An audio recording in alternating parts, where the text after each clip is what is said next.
আজকে আমি আপনাদেরকে এমন একটা ওয়েবসাইটের সম্বন্ধে বলবো যে ওয়েবসাইটের মাধ্যমে আপনি যে কোনো চ্যাট যে কোনো টেক্সটকে আপনি আপনার হ্যান্ড রাইটিংয়ে পরিবর্তন করতে পারবেন এবং আপনি ওটাকে ডাউনলোডও করতে পারবেন এবং আপনার বন্ধুদের মধ্যে শেয়ারও করতে পারবেন, সেটাও একদম ফ্রিতে।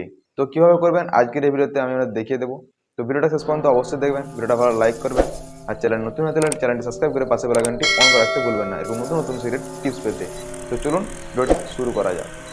সবার প্রথমে আপনাকে গুগল ব্রাউজারে চলে আসতে হবে। গুগল ব্রাউজারে আসার পর টেক্সট টু হ্যান্ড রাইটিং লিখে সার্চ বক্সে সার্চ করতে হবে। সার্চ করার পর টেক্সট টু হ্যান্ড রাইটিং এর যে অফিসিয়াল ওয়েবসাইট সেটা আপনার সামনে শো করবে। আপনাকে ওর উপরে ক্লিক করতে হবে। ওর উপরে ক্লিক করার পর আপনার সামনে এরকম একটা ইন্টারফেস শো করবে। আপনাকে কি করতে হবে, এর নিচের দিকে চলে আসতে হবে। নিচের দিকে আসার পর এখানে দেখুন লেখা রয়েছে এন্টার ইওর টেক্সট, মানে আপনাকে এখানে কিছু লিখতে হবে যেটা আপনার হ্যান্ড রাইটিং এ পরিবর্তন করবে। তো চলুন আমি এখানে কিছু লিখে দিচ্ছি, তার আগে আপনাদেরকে একটা জিনিস দেখিয়ে দিই। একটু নিচের দিকে চলে আসবেন, আসার পর এখানে দেখুন লেখা রয়েছে ফন্ট সাইজ, লেটার্স কিপিং। আপনি এগুলো চাইলে এগুলা বাড়াতেও পারেন, কমাতেও পারেন, আপনার হিসাবে আপনি এটা সেট করে নেবেন।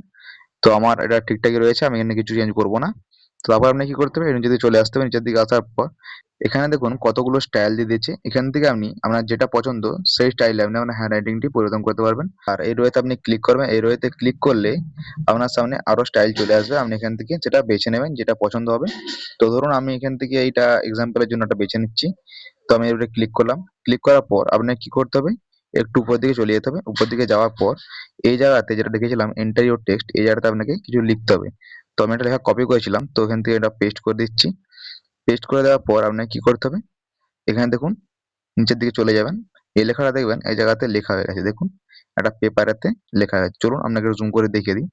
দেখুন আপনার স্টাইলটা এই জায়গাটাতে পরিণত হয়ে গেছে। তো আপনি চাইলে এভাবেও করতে পারেন, কিংবা আপনার কোনো স্টাইল পছন্দ হলে আপনি সেটাও করতে পারেন। তো করার জন্য আপনাকে কি করতে হবে, আবার উপর দিকে চলে যেতে হবে। উপর দিকে যাওয়ার পর আপনি এখান থেকে যে স্টাইলটা আপনার পছন্দ আপনি এখান থেকে চাইলে এখান থেকে বাঁচতে পারেন, কিংবা এই রোতে ক্লিক করে এটা চেঞ্জ করতে পারবেন। তো চলুন আমি এই রোতে ক্লিক করছি। ক্লিক করে সিম্পল আমি এই স্টাইলটা পছন্দ করে নিচ্ছি, ধরুন এই স্টাইলটা। এই স্টাইলটা পছন্দ করার পর আপনাকে কি করতে হবে, নিচের দিকে আবারও চলে আসতে হবে। আসার পর দেখুন এখানেতে সেই স্টাইলটা সেম টু সেম আবারও পরিণত হয়ে গেছে। তো আপনাকে কি করতে হবে, আরেকটা জিনিস আপনাকে দেখিয়ে দিই। একটু উপর দিকে চলে যাবেন, যাওয়ার পর এখানে দেখবেন একটা জায়গাতে স্টাইল বলে অপশন লেখা রয়েছে, স্টাইলিশ। এই স্টাইলিশ অপশন আপনাকে ক্লিক করতে হবে। এই অপশনে ক্লিক করলে আমার সামনে অনেকগুলো স্টাইল চলে আসবে। তো আপনি চলুন একটু উপর দিকে যেয়ে দেখিয়ে দিই। এখানে আপনি তুলে তুলে যাবেন, যাওয়ার পর দেখুন অনেকগুলো স্টাইলে ক্যাপচার দিয়েছে। আপনি এখান থেকে চাইলে যেটা খুঁজতে পারবেন। যেহেতু আমি ইউটিউব ব্যবহার করি সেখানে দেখুন এখানে ইউটিউব যে অপশনটি আছে সেই ইউটিউবটা আমি এখান থেকে বেছে নিচ্ছি। তো আমি এটা ক্লিক করলাম। ক্লিক করার পর নিজে চলে যাবেন। যাওয়ার পর এখানে দেখুন লেখা রয়েছে শ্যাডো মানে এফেক্ট। আপনি চাইলে এটা চেঞ্জ করতে পারবেন। তো আপনি কি করবেন, এটাতে ক্লিক করে দেবেন সিম্পলি। এটা ক্লিক করার পর দেখুন তিনটা অপশন চলে আসছে। তো আপনার যেটা পছন্দ আপনি এখানে সেটা বেছে নেবেন। তো আমি শ্যাডোই করে রাখলাম। তারপর এখানে দেখুন কালার দিয়ে দিচ্ছে। এই কালার অপশনে ক্লিক করলে আপনার কালার চেঞ্জ করতে পারবেন। তো এখানে দেখুন ক্লিক করছি। ক্লিক করার পর আমি সিম্পলি ধরুন সবুজ কালারটা বেছে নিচ্ছি এখান থেকে। তারপর এখানে দেখুন লেখা রয়েছে সেট, এই সেট অপশনে ক্লিক করে এটা সেট করে নেবেন। তো সেট করে নেওয়ার পর একটু নিচে চলে আসবেন।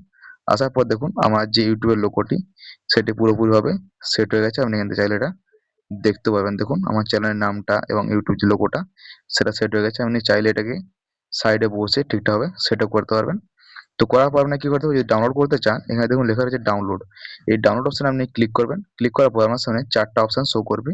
এখানে দেখুন লেখা রয়েছে download all page as PDF.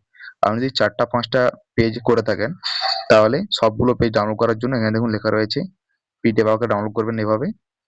আর যদি ছবি আকারে ডাউনলোড করতে চান সমস্ত পেজগুলিকে, তাহলে এই ৩ নম্বর অপশন লেখা রয়েছে download all page as image, মানে আপনার ইমেজ আকারে এটা ডাউনলোড হবে। আর যদি আমি সিঙ্গেল পেজ ডাউনলোড করতে চান তাহলে দেখুন লেখা রয়েছে ডাউনলোড দিস পেজ পিডিএফ, মানে আপনি একটা পেজ ডাউনলোড করতে পারবেন। আর এখানে যদি আপনি একটা ছবি ডাউনলোড করতে চান মানে এই পেজটিকে, তাহলে দেখুন লেখা রয়েছে download this page as image, মানে আপনি একটা পেজ ডাউনলোড করতে পারবেন সেটা ছবি আকারে, যেটা আপনার ফাইল ম্যানেজার সেভ হবে না, গ্যালারিতে সেভ হবে। আর পিডিএফ গুলো কিন্তু ফাইল ম্যানেজারে সেভ হবে, ঠিক আছে। তো আপনি এভাবে সমস্ত কিছু ডাউনলোড করতে পারবেন। তো ভিডিওটা কেমন লাগলো কমেন্টে লিখে জানাবেন। আর চ্যানেল নতুন হলে চ্যানেল সাবস্ক্রাইব করে পাশে বেল আইকনটি অন করে রাখতে ভুলবেন না, যাতে নতুন নতুন আপডেট সবার আগে আপনার কাছে পৌঁছে যায়। তো চলুন দেখা হচ্ছে পরবর্তী ভিডিওতে।